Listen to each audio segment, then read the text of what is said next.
Yo, what's up mga kaduyot. Ayan, magandang hapon sa inyong lahat at mayroon tayong ginagawa ngayon, yung ating bagong project. So ito yung ating in progress natin last week na project. Hindi lang natin natutukan dahil may pasok na tayo ng Biyernes, Sabado. So ngayon ay linggo, kaya isiningit na natin dahil walang masyadong customer, hindi dumating ang ibang customer natin.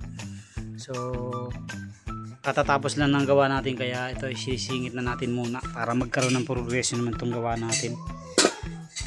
Yan, magta-trial tayo nito. So dalawa yung ating pour assembly, ito saka yun. Sample natin, sample.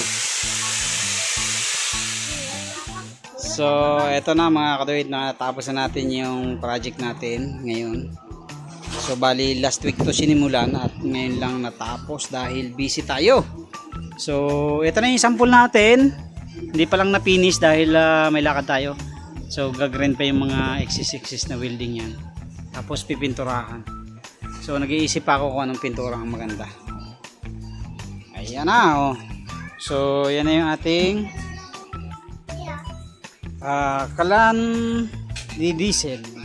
Oh, yung ating mag-iisip ako ng sarili natin tawag dyan para wala tayong katulad na tawag. Okay, so basta kalan diesel yan at babansagan natin ang sarili natin pangalan para mas maganda. So ang ginawa natin dito sa ibabaw ay solid na yung stove frame o yung patungan ng kaldero. So ito ay nagkakalaga ng 203 sa mall. Ewan ko lang sa iba. So makapal kasi ito eh. Merong mamura nyo ito yung tigwa 100 plus lang. Pero ito yung binili natin. Tapos ang ginawa natin ay tatlong paa. Tinamin muna yung nilagay nating pinaka brace dito, yung bracket natin. So i-observe natin kung alin ba ang maganda. So kung flat bar ba o round bar. Tatlo yan. Ayan na. Tatlo. Tapos ang ginawa namin, lahat ng control ay nandito sa harap. So medyo mahaba yung ating nilagay na copper tube para ayan, para dito na lahat. Kasi pag ito nandito sa likod or ito nandito sa likod ay malayo pa ang pipihitin mo pa yung kalan kung o kaya lilipat ka pa. Unlike nito, nandito na lahat. Ayan na.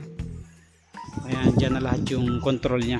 Tapos dito kita mo na rin yung hangin sa right side.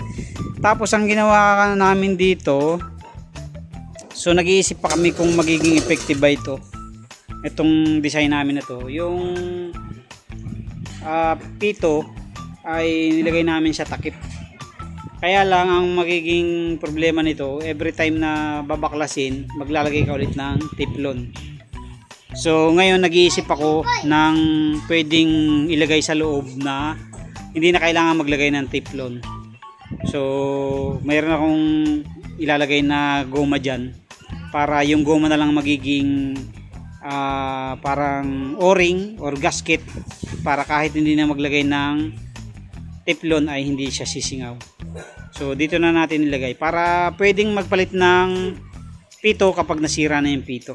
So unlike na naka-welding na babaklasin mo pa tapos magwe-welding ka ulit, ito nakabutas na dito sa takip. So yun yung advantage nito. Yun nga lang ang disadvantage, every time na magpapalit ka magsasalin ka ng krudo ay maglalagay ka ulit ng panibagong teflon. Yan, kasi naka-teflon yan eh. So once na na-improve naman natin yan, hindi mo na kailangan maglagay ng teflon. So yun yung i-improve natin dito. Pero nandito pa rin yung ating pito. So hindi na tayo mag-welding pa ulit dito. Okay? Tapos so ito nga, naglagay lang tayo ng bracket dito muna na maliit. Kasi ito, ang design nito pang sarili ko lang munang gamit. Ngayon mag-iisip tayo ng improvement para dun sa ating mga susunod na gagawin. Yun naman ay pambenta. Para sa lahat ng mga nandito sa Cavite area, dito sa Manila area o Luzon, yan. Kasi may yung ibang mga gumagawa nito, nakikita ko kung hindi sa Palawan, sa Mindanao, Visayas, yan. So wala pa ako masyado nakikita dito sa Luzon. Pero meron ako nakita sa Benguet. Ayan. So hindi ko lang alam sa iba pa. Siguro hindi ko lang napapansin. Pero yun, next time, once na nagkapag-design ulit tayo ng panibago, ay maglalabas tayo ng for sale natin. Okay?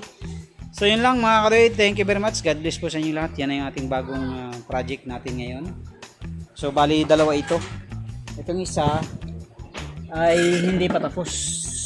So bali ang ginawa naman namin dito, yung paa niya, di paa.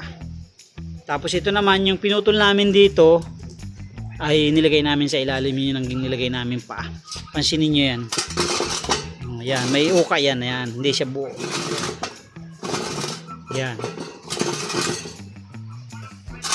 So ito yung harap. Yan, yan ang harap. Tapos ito naman, so ito sa tropa natin, ang gusto niya mangyari di pa. So ganyan, di pa. So hindi pa lang din ito natapos kasi hindi kinaya ng oras. Ayan. So ang magiging harap din niya ito. Ayan. Tapos ang nilagay namin dito sa loob ay metal tube. Yung nilagay namin, maliit lang. So hindi pa lang ito natitesting dahil nalimutan namin bumili ng diesel kahapon. So ito magiging design din ito, ganito rin. So ito naman ang frame dito sa ibabaw ay palapad. Patagilid, ito palapad. So pero okay rin ito, maganda rin naman to. So yun na mga kaduit, yan ay ating project for today. Sa lahat ng mga mag-aantay nito o na mag-i-inquire, hintayin nyo po yung ating final testing yan. Tapos pag na-testing natin, magdi-design ulit tayo ng panibagong improvement para dyan. And then maglalabas na tayo ng for sale. Ayan. Thank you very much po. God bless po sa inyo lahat.